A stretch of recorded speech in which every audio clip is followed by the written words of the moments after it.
할렐루야. 5월 7일 수요일 저녁 예배에 모신 분들을 예수 그리스도의 이름으로 환영합니다. 우리 다 같이 사도신경으로 신앙 고백합니다. 나는 전능하신 아버지 하나님 천지의 창조주를 믿습니다. 나는 그의 유일하신 아들 우리 주 예수 그리스도를 믿습니다. 그는 성령으로 잉태되어 동정녀 마리에게서 나시고 본디오 빌라도에게 고난을 받아 십자가에 못 박혀 죽으시고 장사된 지 사흘 만에 죽은 자 가운데서 다시 살아나셨으며 하늘에 오르시어 전능하신 아버지 하나님 우편에 앉아 계시다가 거기로부터 살아있는 자와 죽은 자를 심판하러 오십니다. 나는 성령을 믿으며 거룩한 공교회와 성도의 교제와 죄를 용서받는 것과 몸의 부활과 영생을 믿습니다. 아멘. 우리 다 같이 찬송가 393장 하시겠습니다. 393장, 예전 찬송가는 447장이고요. 오 신실하신 주 393장 함께 찬양합니다.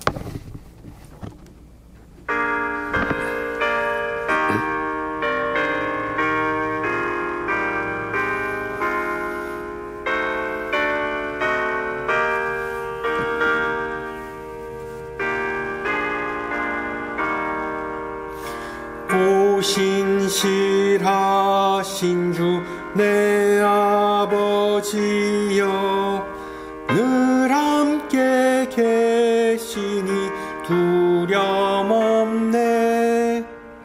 그 사랑 편찮고 날 지키시며 어제나 오늘이 한결같네. 오 신실하신 주, 오 신실하신 주, 날마다 자비를 베푸시며 일용할 모든 것 내려주시니 오 신실하신 주 나의 구주. 봄철과 또 여름 가을과 겨울 해와 달 별들도 바주의 것 만물이 주 영광 드러내도다. 신실한 주 사랑 나타내네. 오 신실하신 주, 오 신실하신 주, 날마다 자비를 베푸시며 일용할 모든 것 내려주시니 오 신실하신 주 나의 구주. 내 죄를 사하여 안위하시고 주 친히 오셔서 인도하네.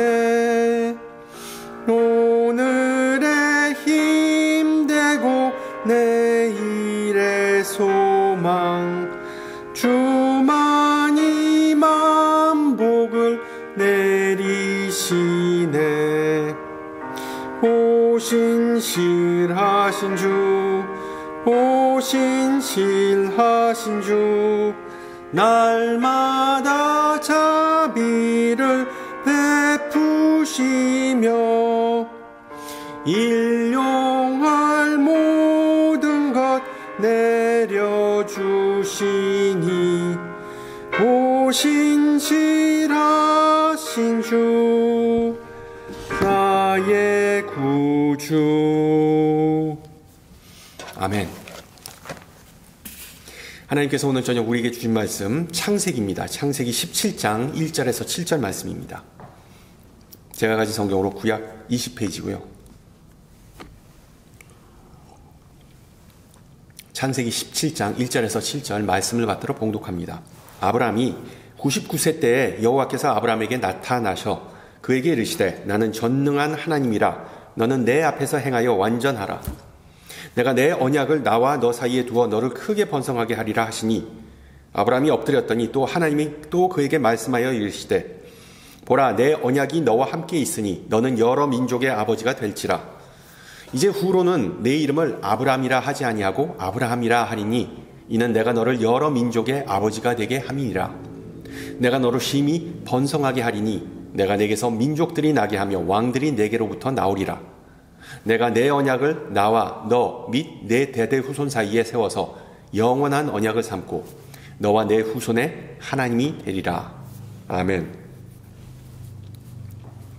지난주에 당신은 하나님께 어떤 사람입니까? 라는 질문을 드렸는데 오늘은 그 질문을 좀 뒤집어서 하나님은 당신에게 어떤 분입니까? 를 가지고 좀 은혜를 나누고자 합니다.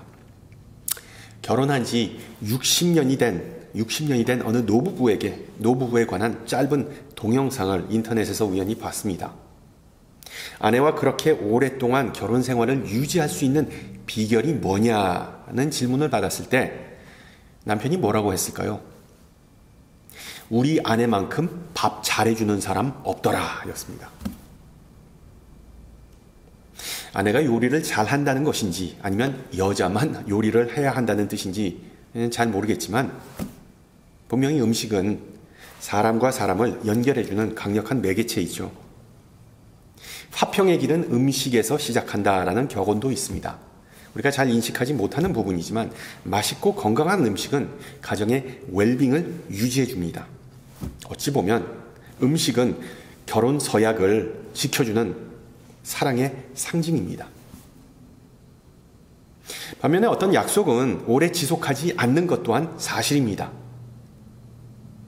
얼마 전에 집에 있는 냉장고가 자꾸 말썽을 부린다는 두 교인의 대화를 엿들었습니다. 그게 미제이든 한국제이든 냉장고가 망가지거나 잔 고장을 많이 일으킨다는 것이 요점이었습니다. 솔직히 요즘 가전제품 또는 전자제품, 심지어 자동차는 예전만큼 내구성이 좋지 못하다는 것은 공통적인 견해이죠. 그리고 이와 같은 이유로 보증기간이 워런티가 보통 1년밖에 되지 않는 것 아니겠습니까? 1년이 불안하면 Extended Warranty, 즉 연장 보증에 가입합니다. 연장 보증. 그런데 이 연장 보증도 문제가 많죠. 해당 모델이나 아니면은 그 부품이 단종되면 그 보증은 무용지물이 된다는 것입니다.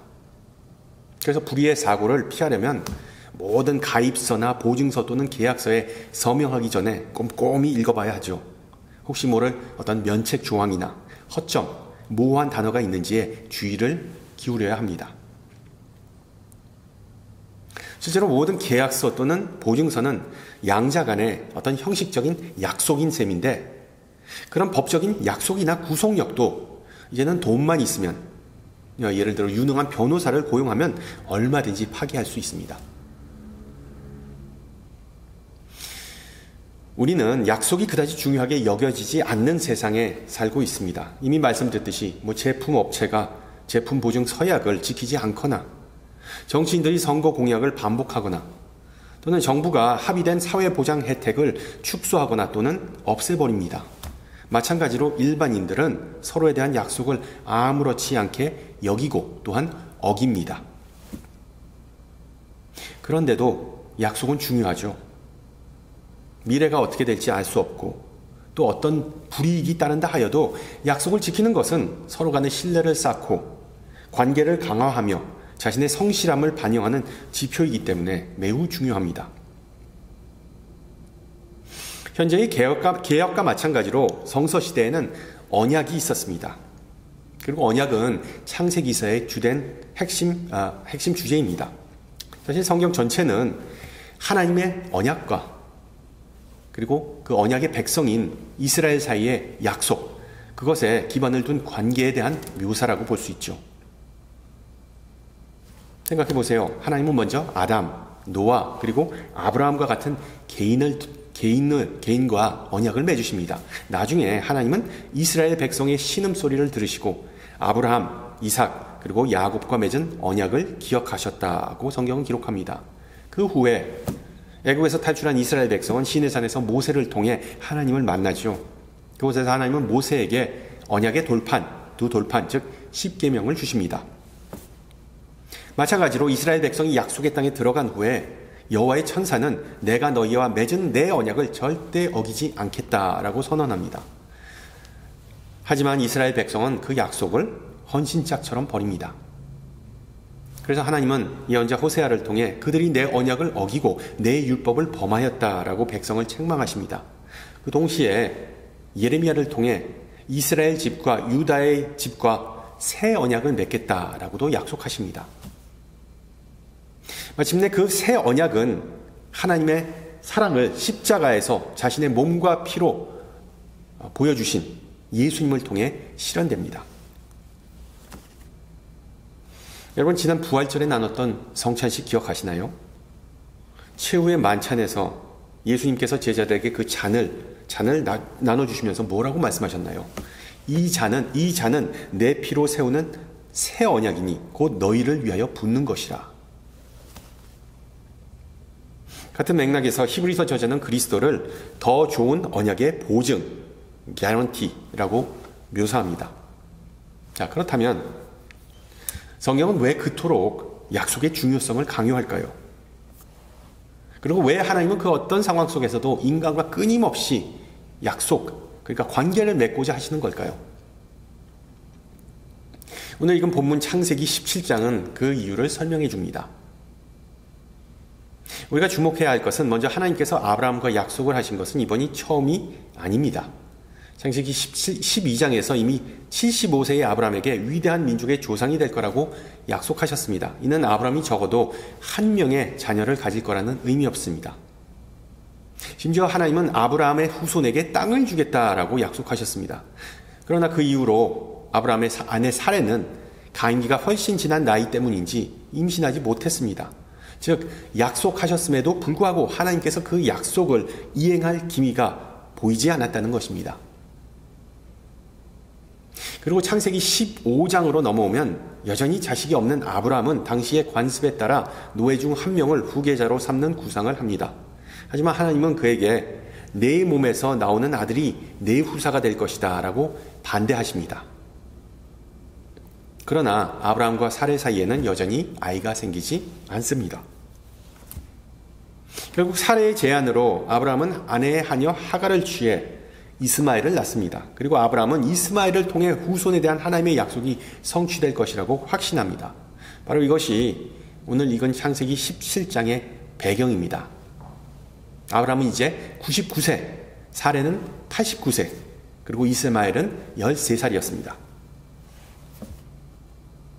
그런데 하나님은 이번에도 어떤 이유에서인지 이스마엘을 통해 아브라함의 후손과 언약을 맺지 않겠다고 말씀하십니다. 물론 하나님은 이스마엘의 후손도 축복하시겠다고 선언하지만 이제 곧 사레가 아들을 낳을 것이고 그 아들의 이름을 이삭이라고 하라고 말씀하십니다. 마치 하나님은 내가 나를 따르기로 했다면 너의 데드라인을 따르지 말고 내 타임라인을 따르라 라고 말씀하는 것과 같죠.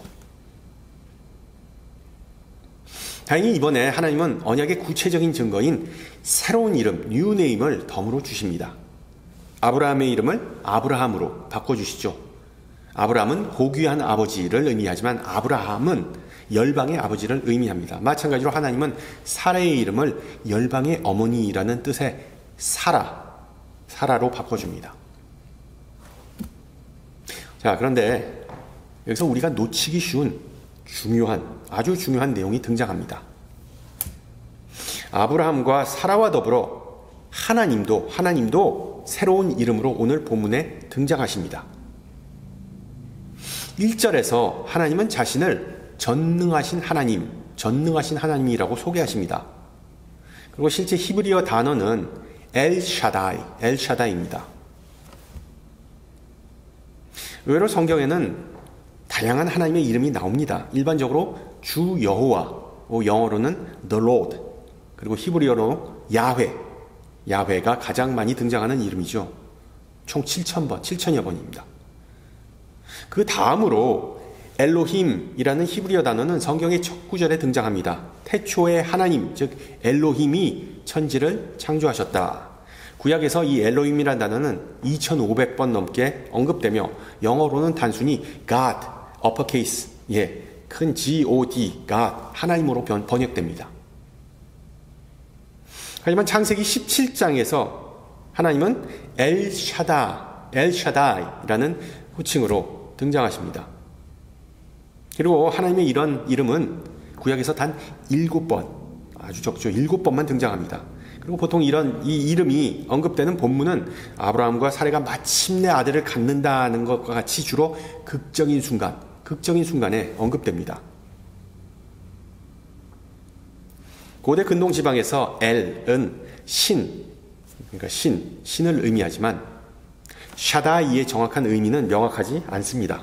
그래서 대부분의 성서학자들은 전능자, Almighty로 번역하지만 그것은 결국 합리적인 추측일 뿐임을 인정합니다. 즉 하나님의 이름인 엘샤다이의 진정한 의미를 실제로 아는 사람은 아무도 없다는 것이죠. 하나님 빼고는. 물론 여러 가설이 있습니다. 그중 하나가 엘샤다이는 산을 뜻하는 샤두와 연관됐기 때문에 그 의미는 산의 신이라는 주장이 있습니다. 영어로는 Mountain God, God of Mountains. 출애굽기에서 하나님은 종종 산 꼭대기 위에서 등장하시기 때문에 말이 되죠. 또한 샤다이는 수유하는 엄마의 가슴을 뜻하는 히브리어 샤드에서 유래했을 가능성도 제기됩니다. 만약 이게 사실이라면 어머니가 아이를 돌보는 것처럼 인자하고 보호하는 하나님의 본성을 가리키는 것이겠죠. 특히 이삭의 출생이 임박한 상황에서 이런 호칭을 쓰셨다는 것은 하나님의 어떤 풍요로움, 다산, 그리고 하나님은 생명의 신임을 보여주는 것입니다. 자, 마지막 가능성은 그 이름이 엘샤다이가 제압하다 또는 파괴하다라는 뜻을 가진 히브리어 샤다드에서 유래했을 거라는 겁니다. 여러분, 하나님을 파괴자로 부르는 것이 상당히 이상하죠.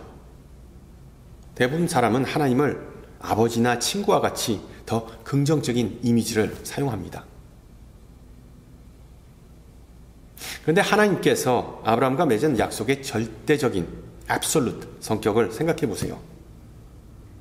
그것은 단지 어떤 소꿉놀이 하는 아이들이 서로 주고받는 그런 약속과 같은 종류의 것이 아닙니다. 그 약속은 전능한 신과 맺은 협상의 여지가 없는, 되돌릴 수 없는 그런 거래였습니다. 즉 인간이 그 언약을 어기면 하나님은 가차없이 인간을 전멸시킨다는 그런 의미를 수반합니다.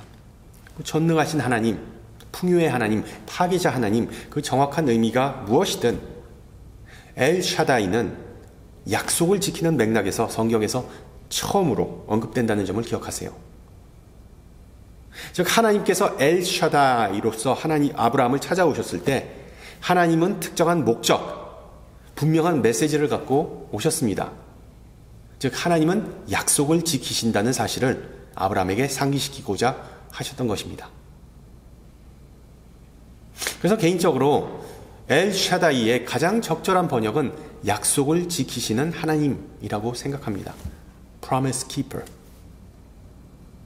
하나님은 약속하실 뿐만 아니라 끝까지 그 약속을 지키시는 신실한 분입니다. 그리고 하나님의 이런 신실함은 하나님의 본성을 이해하는데 핵심입니다. 왜 대부분 사람은 하나님을 그저 구경꾼이라고 생각할까요? 왜 하나님은 그냥 멀리 떨어져 계신 분이라고 생각할까요? 느낄까요? 왜 하나님이 자신의 관심이 없다고 믿을까요? 그 이유는 하나님의 약속과 신실하심을 진지하게 받아들이지 않기 때문입니다. 하나님의 약속의 능력을 믿지 않는다면 하나님과 깊은 관계를 맺을 수 없습니다. 약속을 끝까지 어떤 상황 속에서도 지키시는 분이라는 그런 이해를 빼놓고 우리는 하나님의 성품을 온전히 이해할 수 없습니다. 실제로 성경 대부분 내용은 인간은 계속해서 약속을 어기지만 하나님은 포기하지 않고 그 약속을 지킨다는 것이죠. 성경의 주요 구분인 구약성서와 신약성서를 생각해 보세요. 그러니까 성경은 옛 약속과 그리고 새 약속, 옛 언약과 새 언약 두 분류로 나눠집니다. 그러나 하나님의 측면에서 보면 그런 구분은 무의미하지요. 그 구약이든 신약이든 하나님은 우리의 하나님이 되시고 우리와 함께 하실 것이라는 그 메시지는 동일하기 때문입니다. 따라서 옛 언약, 신 언약으로 구분하는 이유는 하나님이 아니라 우리 인간을 위해서입니다. 우리 인간을 위해서. 즉 우리가 하나님의 약속과 어떻게 연결하는지를 구분하는 방식이 바로 신구약입니다. 아다시피 구약시대의 사람들은 율법을 지키고 그리고 희생제사를 통해 하나님과 약속을 지켰습니다. 신약시대의 사람들은 예수 그리스도를 통해 하나님과 약속을 지켰습니다. 그런 면에서 신약성경은 우리가 아브라함에게 주신 하나님의 약속의 상속자라고 말합니다. 바울은 갈라디아에서 이를 분명히 말합니다. 너희가 그리스도에 속한 사람이면 곧 아브라함의 자손이요 약속대로 유업을 이을 자니라. 요점은 우리의 믿음은 하나님께서 우리에게 하신 약속과 우리가 서로 하는 약속에 근거한다는 것입니다. 앞서 말했듯이 우리의 일상은 약속의 기반을 두고 있으며 온갖 종류의 계약이나 합의는 사회 구조를 정말 지탱해 줍니다. 결혼 서약, 공직 선서, 지원 서약, 윤리 강령, 육아의 약속, 제품 보증 등등 이 모든 것은 다 원만한 공동체 생활의 필수적인 요소입니다. 역사는 인간이 약속을 지키지 않을 때 사회, 구조, 세상이 무너진다는 사실을 가르쳐주죠. 19세기 역사가이자 사회 비평가인 토머스 칼라일은 프랑스 혁명이 실패한 원인은 높은 위치의 권력자들이 큰 실수를 범했기 때문이 아니라 서민들이 일상적인 의무와 약속을 헌신작처럼 버렸기 때문이라고 주장했습니다. 지난주에 세상에는 두 종류의 사람이 있다고 말씀드렸는데 여러분은 어떤 종류의 사람입니까? 약속을 지키는 사람? 아니면 약속을 파기하는 사람입니까? 아브라함과 사라처럼 우리는 하나님의 약속을 신뢰하고 그것에 집중하며 하루하루를 살아가는 사람임을 기억하세요. 바꿔 말하면 대부분 사람은 자신의 계획대로 살고자 노력하지만 우리는 하나님의 약속대로 살고자 노력하는 것입니다.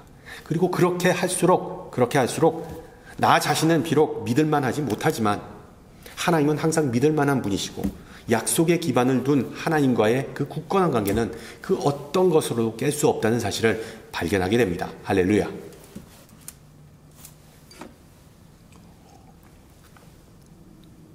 하나님은 늘 약속을 지키시는 분임과 동시에 엘샤다이는 또 하나의 하나님의 속성을 알려줍니다. 비록 오늘 읽지는 않았지만 그 다음에 나오는 내용 17장 그 후반부에 나오는 내용 특히 17절을 보시면 하나님께서 사레가 마침내 아들을 낳을 것이라고 말씀하실 때 아브라함은 엎드려 웃었다라고 성경은 기록합니다. 아브라함은 엎드려 얼굴을 땅바닥에 대고 웃었다. 그가 웃은 이유는 확실하지 않습니다. 희소식을 듣고 너무 기뻐서 웃었을 수도 있지만 문맥을 잘 보면 아브라함은 택도 없는 소리를 듣고 빵 터졌던 게 분명합니다. 즉 하나님께서 나를 또 골탕 먹이시는구나 라고 생각하고 아브라함은 믿지 않았던 것입니다. 분명히 아브라함의 그런 모습은 믿음의 조상과는 거리가 있었습니다. 심지어 그는 회의적이고 하나님에게 무례했다는 점을 주목하세요. 인간의 이런 저항과 불신에도 불구하고 엘샤다이 하나님은 포기하지 않고 약속을 반복하십니다. 그리고 곧 태어날 아기의 구체적인 이름까지 알려주시죠. 이게 무슨 상황일까요? 아브라함은 하나님을 신뢰하지 않고 하나님과의 여정이 이제 끝났다고 생각한 것입니다. 하지만 앞서 말했듯이 성경에서 새로운 이름은 곧 새로운 시작을 의미합니다. 마치 아브라함은 여기까지가 끝인가 봅니다 라고 말하였고 이에 대해 하나님은 우리의 여정은 여전히 진행형이다 라고 말씀하신 것이죠. 이는 하나님께서 이사야 선지자를 통해 말씀하신 내용과 유사합니다. 나 여호와가 이같이 말하노라. 바다 가운데의 길을 큰 물 가운데의 지름길을 내고 너희는 이전 일을 기억하지 말며 옛날 일을 생각하지 말라. 보라 내가 새 일을 행하리니 반드시 내가 광야의 길을 사막의 강을 내리라. 영어로 way maker. 우리 하나님은 길이 없는 곳에 길을 만드시는 분임을 믿으십니까? 아멘.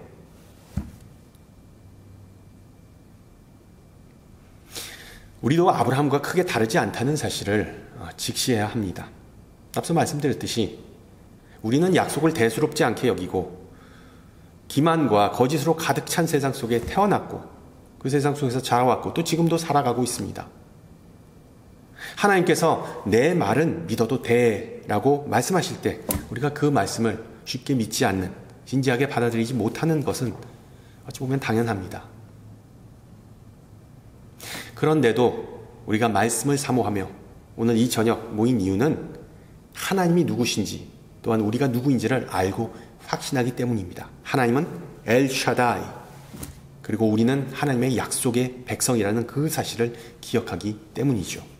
우리의 존재, 가족, 교회, 미래, 이 모든 것이 하나님의 약속과 그분의 신실하심에 달려있음을 믿기 때문입니다. 결국 아브라함과 사라에게는 약속의 아들이 태어났고 하나님의 지시에 따라 웃음 또는 웃는다라는 의미의 이삭이라는 이름을 지었습니다. 바로 다음 주에 살펴볼 내용입니다. 여러분 잘 보세요. 아들이 태어나기 전에 아브라함과 사라는 하나님의 약속을 비웃었습니다. 허투루 생각했습니다. 하지만 아들이 태어났을 때 그들은 환희의 웃음을 터뜨렸습니다. 우리도 신앙생활을 하다가 가끔 하나님께서 약속하신 미래를 의심하고 절망하고 심지어는 그 약속이 어처구니 없다고 헛웃음을 칠 수 있습니다.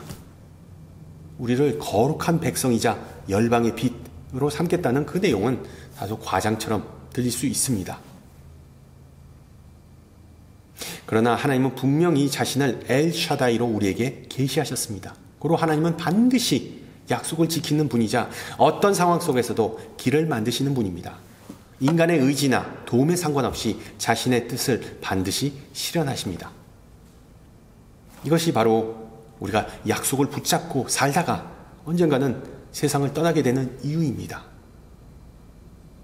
알다시피 아브라함은 이삭을 통해 실현될 그 큰 민족을 두 눈으로 보지 못하고 죽었습니다.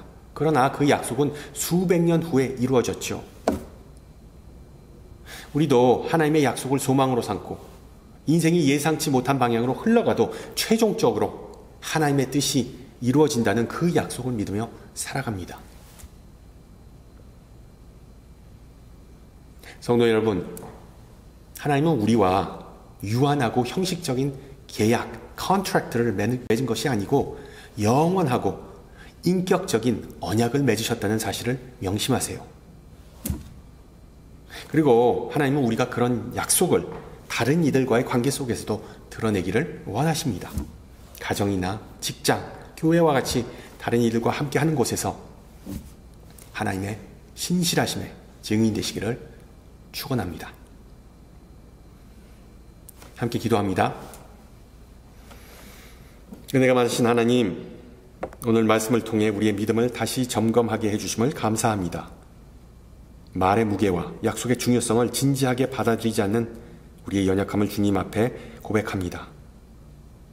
매일 기도로 주님과 함께 시간을 보내겠다고 다짐하지만 바쁜 일상 때문에 그런 다짐은 무너집니다. 매일 주님의 말씀을 보고자 열망하지만 온갖 의무와 잡일 때문에 그 열망은 시들해집니다. 저희의 가벼움을 용서해 주시고 주님의 말씀을 신중하게 대하는 마음을 새롭게 갖게 하옵소서.